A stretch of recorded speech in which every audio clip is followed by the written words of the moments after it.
ونسلم علی رسولہ الکریم اما بعد فاعوذ باللہ من الشیطان الرجیم بسم اللہ الرحمن الرحیم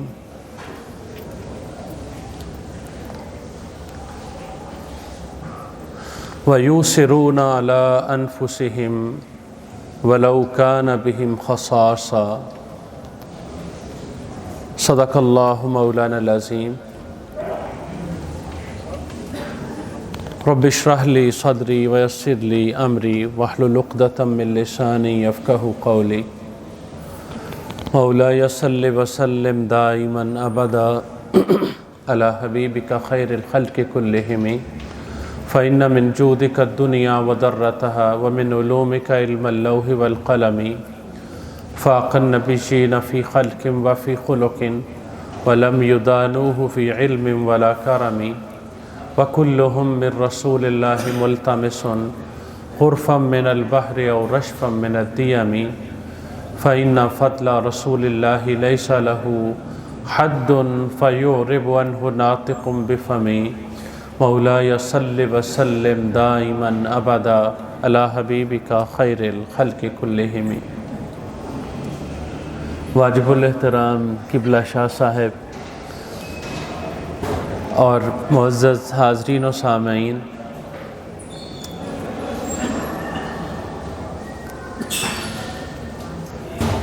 آج بڑی ایک خوبصورت رات میں رات کے اس آخری پہر کی طرف بڑھتے ہوئے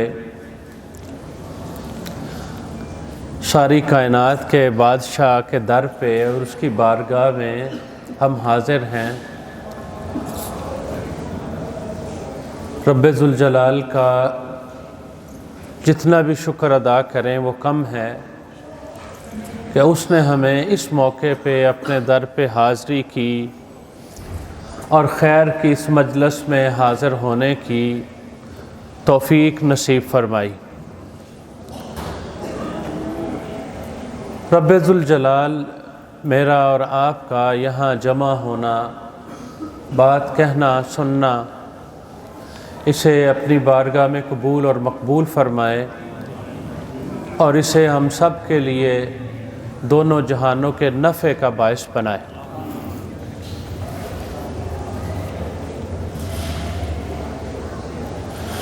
قرآن مجید میں اللہ تعالیٰ نے ہمیں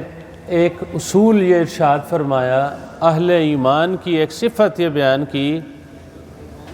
الذین یستمعون القول فیتبعون احسنہ۔ اہل ایمان کی خوبی یہ ہے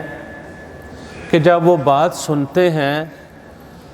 تو جو اس بات ان باتوں میں سے اچھی بات ہے، اس اچھی بات کو وہ اپنا لیتے ہیں، وہ اس کو اپنا معمول بنا لیتے ہیں، اسے قبول کر لیتے ہیں۔ اللہ تعالیٰ مجھے بھی اور آپ کو بھی، ہم سب کو بھی اس کی توفیق نصیب فرمائے۔ مجھے حکم دیا گیا تھا کہ میں بات کروں خود غرضی، اس کی ناپسندیدگی کے حوالے سے اور اس حوالے سے کہ ایک مومن خود غرض نہیں ہوتا۔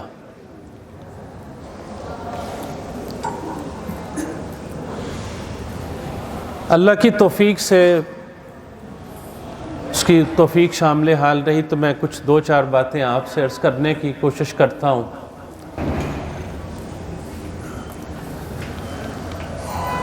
اگر ہم خود غرضی کی بات کریں تو ہم میں سے ہر ایک کو اس کا تجربہ بھی ہے اور ہم اس سے آگاہ بھی ہیں۔ خود غرضی کیا ہوتی ہے کہ بندہ اپنے مفاد کو اور اپنے مقصد کو مقدم رکھتا ہے، اس کو ترجیح دیتا ہے، دوسروں کے مفادات، دوسروں کے حقوق اور دوسروں سے متعلقہ جو معاملات ہیں انہیں پس پشت ڈال دیتا ہے۔ یا اجتماعی مفادات کو نظر انداز کر کے ذاتی مفادات کے پیچھے چلا جاتا ہے اور اپنی ذاتی غرض کو حاصل کرنے کے لیے وہ اصول، قانون، ضابطوں، شرعی اخلاقی پابندیوں اس کو نظر انداز کر دیتا ہے یا کر دینا، اس کا نام، اس کو ہم خود غرضی کہتے ہیں۔ یہ جو خود غرضی ہے اور یہ جو ہمارا آج کا یہ جو موضوع ہے، یہ موضوع بڑا اہم ہے۔ اگر آپ اپنے آس پاس پھیلے ہوئے جو جھگڑے ہیں، جو لڑائیاں ہیں، جو فسادات ہیں، جو ناچاکیاں ہیں، اگر آپ ان کے پس منظر پر غور کریں کہ یہ کیوں ہے، تو ہمیں یہ بات سمجھ لگے گی کہ اس کے پیچھے بہت دفعہ کہیں نہ کہیں کسی ایک فرد کا، کسی ایک گھرانے کا، کسی ایک گروپ کا، کسی ایک پارٹی کا یہ جو خود غرضی والا رویہ ہے، یہ اس کے پیچھے ہمیں کہیں نہ کہیں دکھائی دیتا ہے۔ جب انسان خود غرض بنتا ہے، پھر حلال حرام کے ضابطے، پھر جائز ناجائز، پھر قوانین، پھر اس کے سامنے ساری چیزیں بے معنی ہو کے رہ جاتی۔ جب اس نے اپنی غرض کو مقدم رکھ لیا، میں آپ کو چھوٹی سی ایک مثال دیتا ہوں۔ قرآن مجید فرقان حمید میں اللہ تعالیٰ نے وراثت کے احکام تفصیل کے ساتھ بیان کر دی ہیں کہ وراثت میں کس کا کتنا حصہ ہے۔ بہت کم احکام شریعت میں ایسے ہیں کہ جن کو اللہ تعالیٰ نے اتنی تفصیل کے ساتھ بیان فرمایا۔ عام طور پہ اصول اور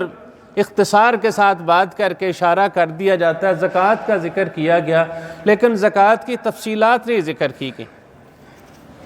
نماز کا ذکر کیا گیا، لیکن نماز کی اتنی تفصیلات ذکر نہیں کی گئی، لیکن وراثت کے احکام کا بڑی تفصیل کے ساتھ ذکر فرمایا گیا ہے۔ اب مجھے پتہ ہے کہ وراثت میں میرے والد صاحب کی جائیداد میں کس کس کا حصہ ہے اور کیسے کیسے حصہ ہے۔ جب تو میں اللہ اور اس کے رسول کے احکام کو مقدم رکھتا ہوں اور انہیں اہمیت دیتا ہوں، تو پھر کوئی مسئلہ پیدا نہیں ہوتا، کوئی جھگڑا پیدا نہیں ہوتا، جس کا جو حق ہے اسے مل جاتا ہے۔ لیکن جب میں خود غرض بن جاؤں یا ہم خود غرض بن جائیں، پھر کیا ہوتا ہے؟ جس کے ہاتھ میں جو آتا ہے وہ اسے ہتھیانے کی کوشش کرتا ہے۔ کہیں وہ پنجابی چ کہیے تے پیار پوچھے دے نال، اور کہیں ڈرا دمکا کے، کہیں یہ تانا دے کے، یہ ڈرا کے کہ پھر ٹھیک ہے لے لو جی، لے لے تو اپنا حصہ، لیکن پھر ساڑا توڑا تعلق کوئی نہیں ہے۔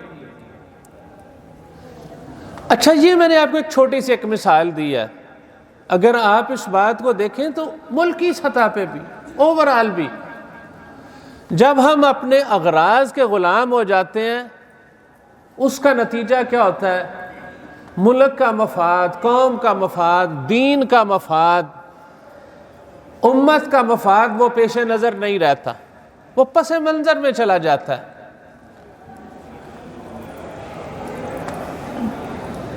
یہ جو چور بازاری ہے، یہ جو لوٹ مار ہے، یہ جو کرپشن ہے، یہ جو اپنے اپنے مورے مختلف اداروں میں اور مختلف پوزیشنوں پہ بٹھانے کا کام ہے، اگر آپ دیکھیں تو اس کے پیچھے آپ کو خود غرضی ہی نظر آتی ہے۔ ملکی مفاد ہو، قوم کا مفاد ہو، تو ہم چن چن کے ایسے لوگ لگائیں کہ جو اس ملک کے نظام کو بہتر سے بہترین بنانے کی جستجو رکھتے ہوں۔ میں کوئی لمبی بات نہیں کرنا چاہتا، ہم اس طرح کی بات پہ عموماً ہمارا بعض اوقات ریاکشن ذرا اور طرح کا ہوتا ہے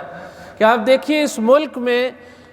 جو منصبوں پہ بیٹھے ہوئے لوگ ہیں، میں کسی ABCD پارٹی کی بات نہیں کر رہا، میں ایک جنرل بات کر رہا ہوں، پرنسپل ایک بات کر رہا ہوں۔ جتنے گورنمنٹ کے ادارے ہیں وہ سارے کے سارے آپ کے تباہ ہو گئے ہیں،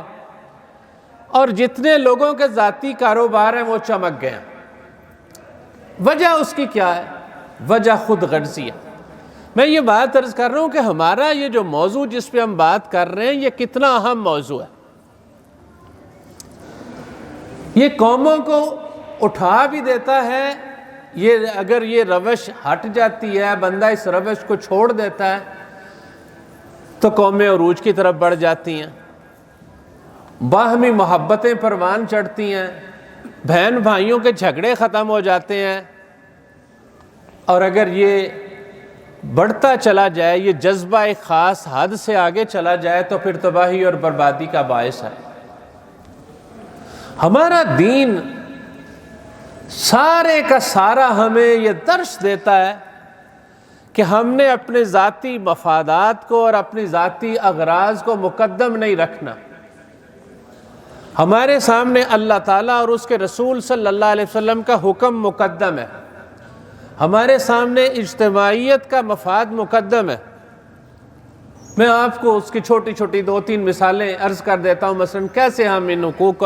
کیسے خود غرضی کا مظاہرہ کرتے ہیں اجتماعی سطح پہ۔ مثال کے طور پہ آپ دیکھیے، ہم نے کوئی فنکشن کرنا ہے، ہم رستہ بند کر دیتے ہیں۔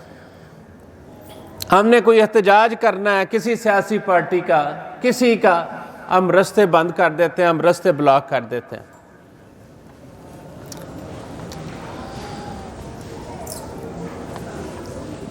مجھے کوئی ذاتی مطلب اسی طرح آپ دیکھ لیجئے، میں نے گاڑی کھڑی کرنی ہے، اندر آنا ہے، گاڑی کھڑی کرنی ہے، مجھے اس بات سے غرض نہیں ہے کہ میں جہاں گاڑی لگا کے آیا ہوں کہیں کسی بندی کا جو گھر کا دروازہ ہے اس کا نکلنا میں نے محال تو نہیں کر دیا، کہیں میں کسی ایسی جگہ پہ لگا کے تو نہیں آ گیا کہ جہاں جو پہلے گاڑی لگی ہوئی ہے اس کا نکلنا ممکن نہ رہے۔ میں سڑک پہ چل رہا ہوتا ہوں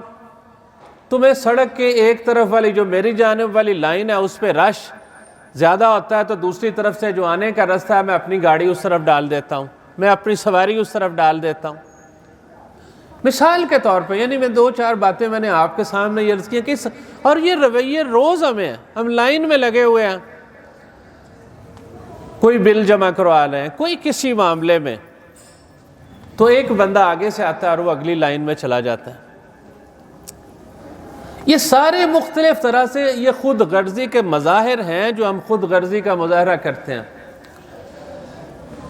آپ میں سے بہت سارے لوگوں کا تجربہ ہے اور مجھے بھی کوئی ایک آدھ باہر جانے کا چانس ملا ہے،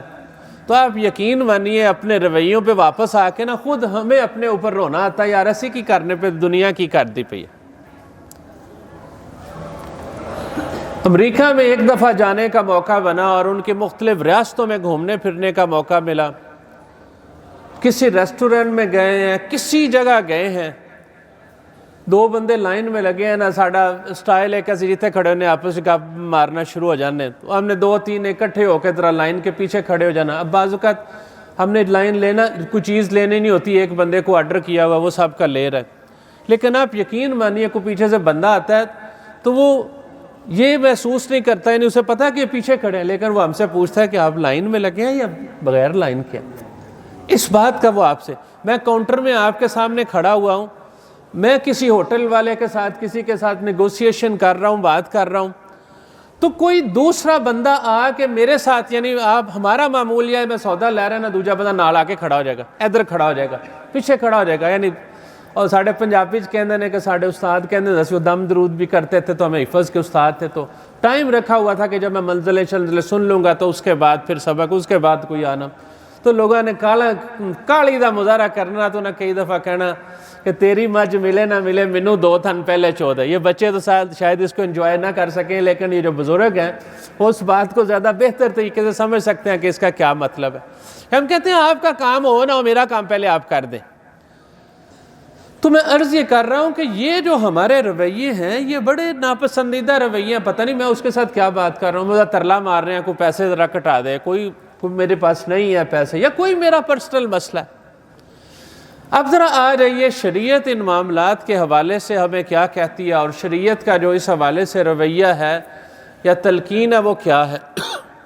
ہمارا سارا دین، میں جو بات عرض کرنے لگا تھا اور پھر میں اس کی مثالوں کی طرف آ گیا، ہمارا سارا دین ہمیں اجتماعیت کا درس دیتا ہے، اور ہمارا سارا دین ہمیں اپنی اناؤں سے بلند ہو کے، اپنی غرض و اغراض سے بلند ہو کے سوچنے کا درس دیتا ہے۔ آپ انبیاء علیہم السلام کی تعلیمات دیکھیے نا قرآن مجید فرقان حمید میں، تو اللہ تعالیٰ کے اکثر نبیوں کا ذکر ہمیں قرآن مجید میں ملتا ہے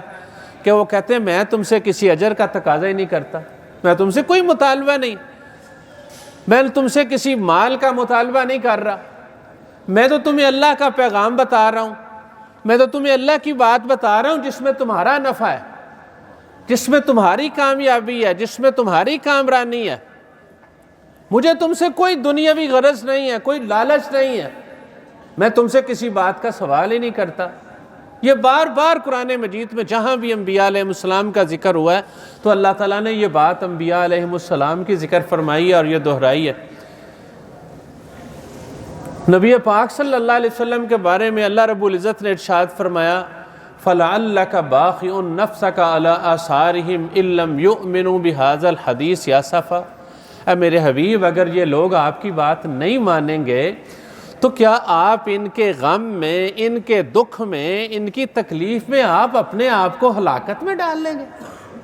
آپ اپنے آپ کو ہلاک نہ کریں، آپ اپنے ان کے دکھ میں، ان کے غم میں اس حد تک نہ جائیں۔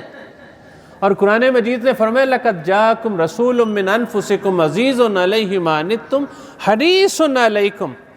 نبی پاک صلی اللہ علیہ وسلم تمہاری بھلائی کے بہت ہی چاہنے والے ہیں، یعنی ہمیں اپنی بھلائی کی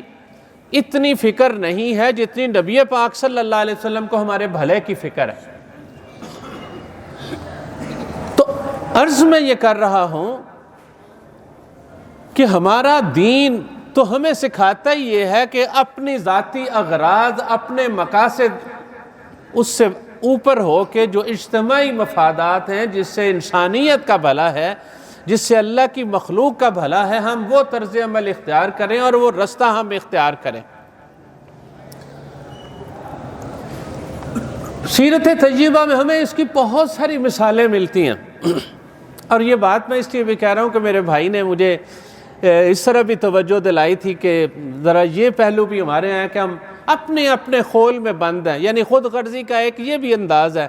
کہ اپنے اپنے خول میں ہم بند ہیں۔ آس پاس کیا ہو رہا ہے، کوئی مرتا ہے مرے، کسی کے ساتھ ظلم ہو رہا ہے ہوتا رہے، کسی کے ساتھ زیادتی ہوتی ہے زیادتی ہوتی رہے، میرا کام چلتا پیا بس ٹھیک ہے۔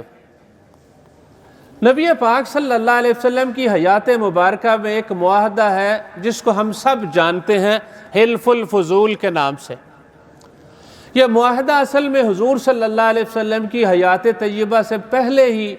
اس قوم میں ایک معاہدہ ہوا تھا کہ ہم ظالم کے خلاف مظلوم کی مدد کریں گے۔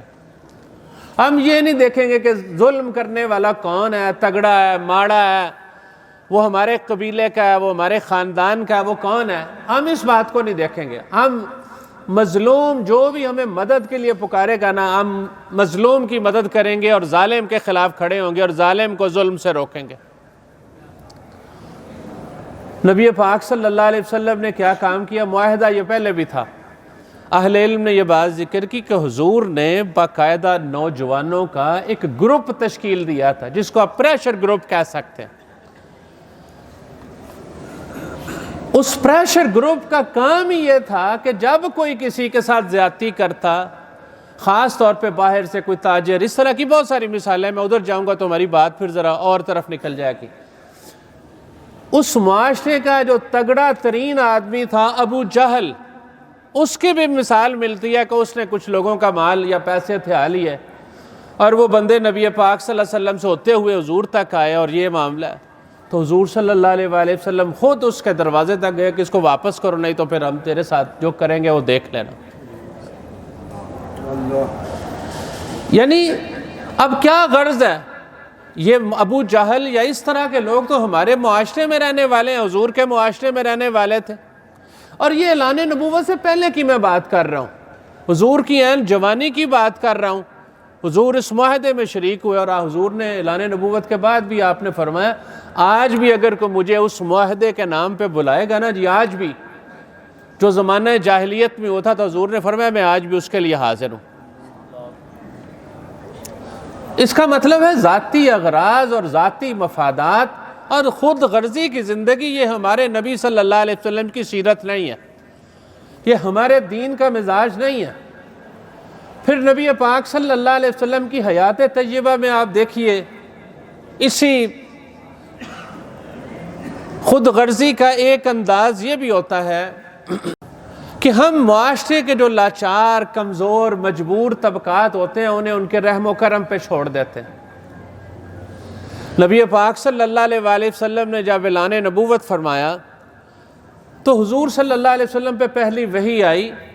تو حضور صلی اللہ کے کلام کو، اس کی ہیبت، اس کو برداشت کرنا یہ کوئی آسان کام تھوڑا ہے۔ اللہ تعالیٰ نے فرمایا کہ لو انزلنا ھذا القرآن علی جبل لرأیتہ خاشعا متصدعا من خشیۃ اللہ،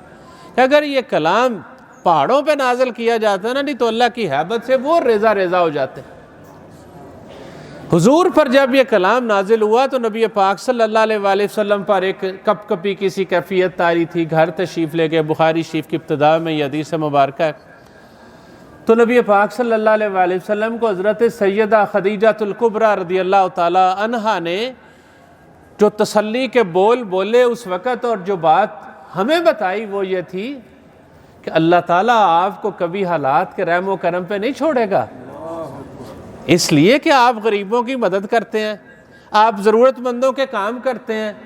آپ مہمانوں کی مہمان نوازی کرتے ہیں، آپ تو کماتے ہی اس لیے ہیں کہ تاکہ آپ کمزور لوگوں کی اور محتاجوں کی مدد کر سکیں۔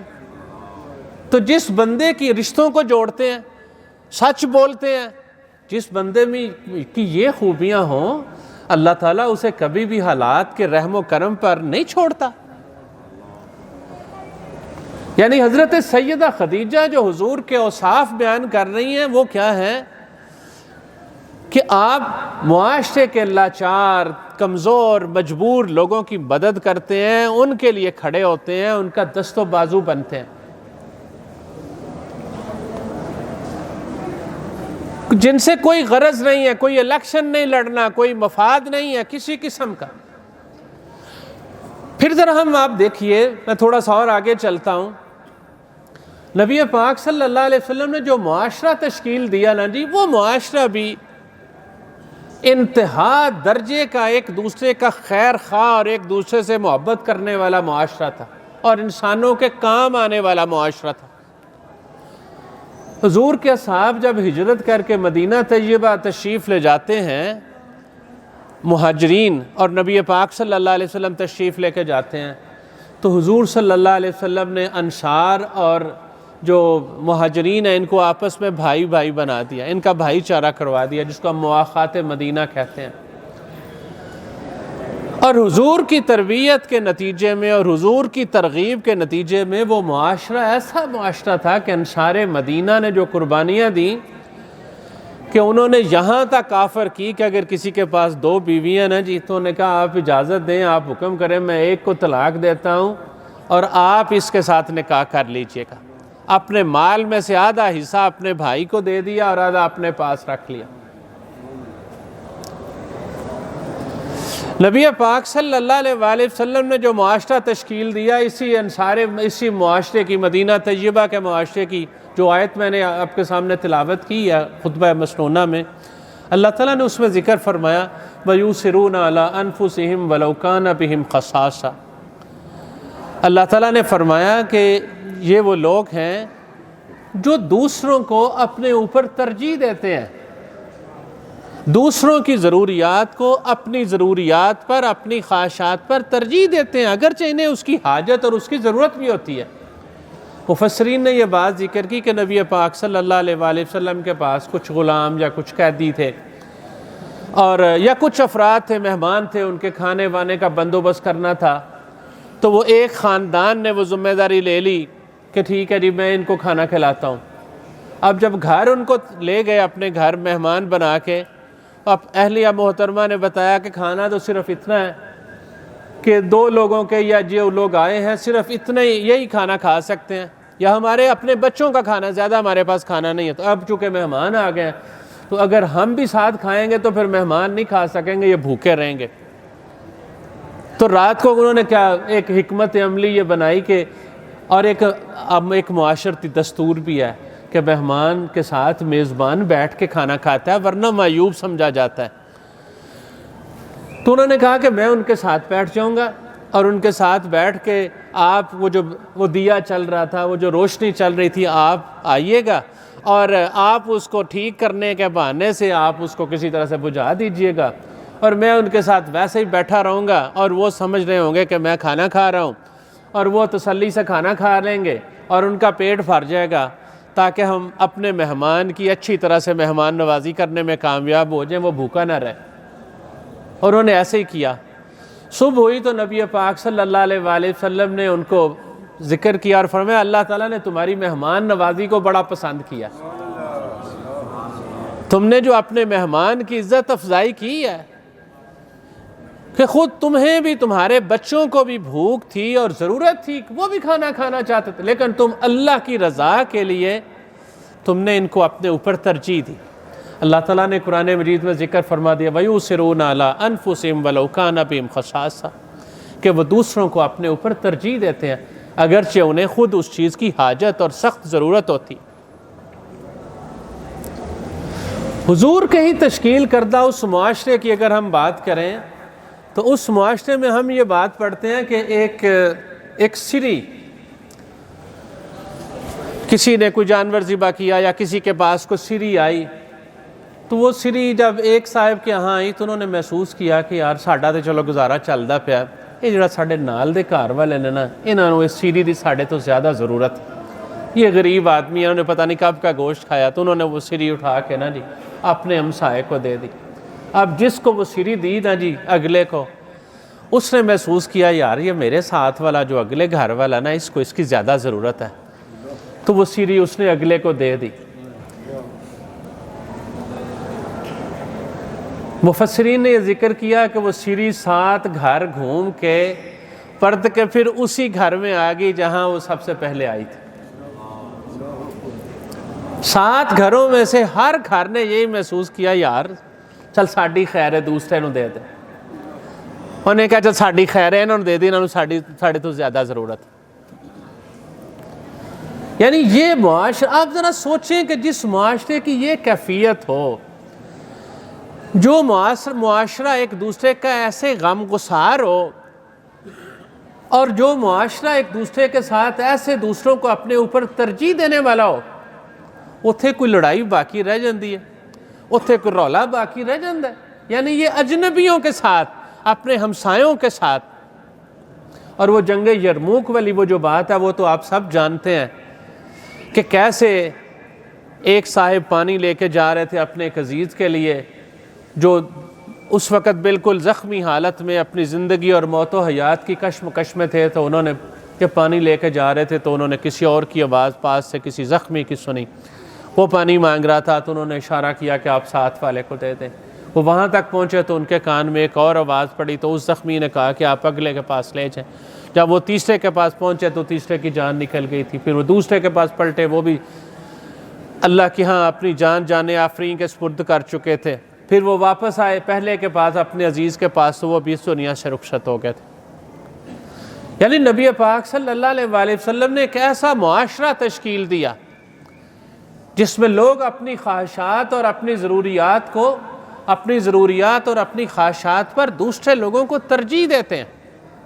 قرآن مجید میں اللہ رب العزت نے فرمایا نا ان اللہ یأمر بالعدل والاحسان وایتاء ذی القربی، کہ اللہ تعالیٰ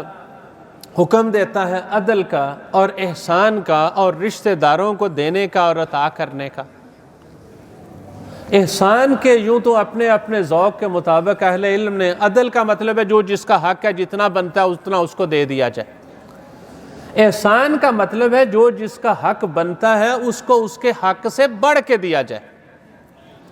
صرف حق نہ دیا جائے، حق سے بڑھ کے دیا جائے۔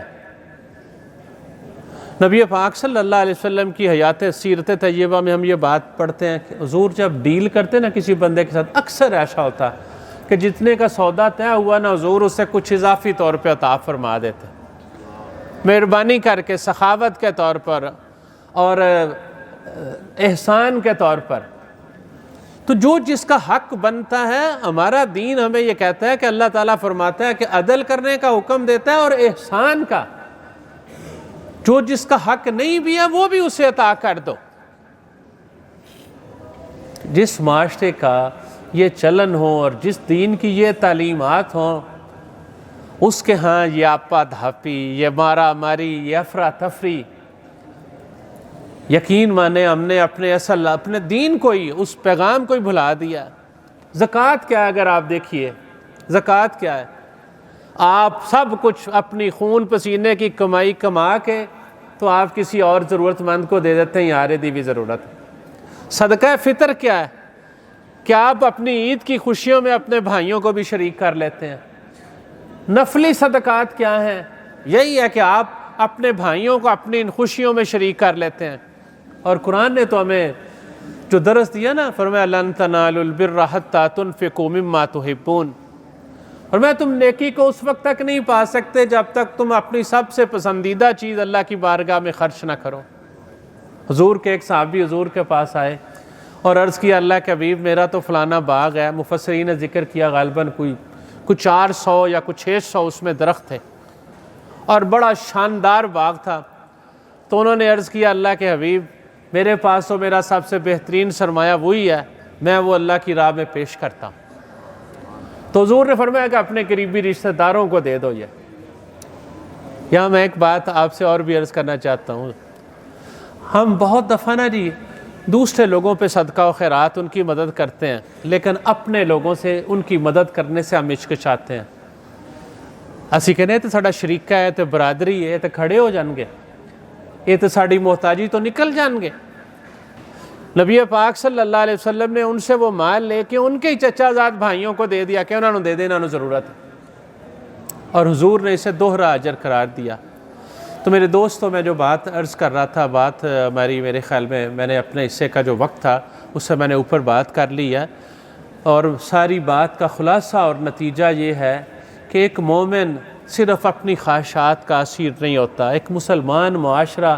صرف اپنی خواہشات اور اپنی پسند ناپسند کے تابع نہیں ہوتا، وہ دوسرے لوگوں کو بھی، اپنے معاشرے میں رہنے والے لوگ، ان کو بھی اہمیت دیتا ہے، انہیں نظر انداز نہیں کرتا۔ وہ صرف اپنے حق کو ہی اہم نہیں سمجھتا، وہ دوسروں کے حقوق کو بھی اہم سمجھتا ہے، بلکہ دوسروں کے حقوق کو بہت دفعہ اپنے سے زیادہ اہم سمجھتا ہے، کو سمجھتا ہے کہ میں اس پہ کہیں میری گرفت نہ ہو جائے۔